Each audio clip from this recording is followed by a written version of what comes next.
मी विचार पण केला नव्हता राव की आज एवढं केमिकल व्हायला जाईल. तर विषय असा आहे की आज आम्हाला जायचं होतं चिंचवड स्टेशनला, कारण आज आम्हाला करायची होती ग्राउटिंग.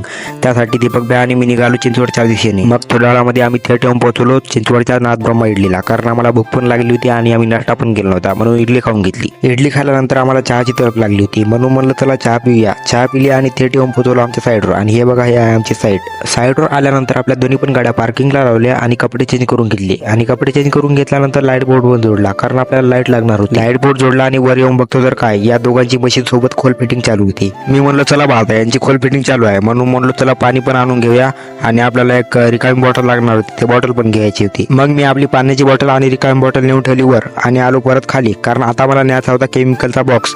मग काय बॉक्स घेतला आणि निघालो वर. मग मी केमिकलचा बॉक्स घेऊन वर आलोच होतो की तेवढ्यात आपले दोन्ही पण भाऊ लागले ग्राउटिंग करायला. बघता बघता आपल्या एका बीमची ग्राउटिंग पूर्ण झाली होती, म्हणून म्हणलं त्यांना दुसऱ्या बीमला घ्या.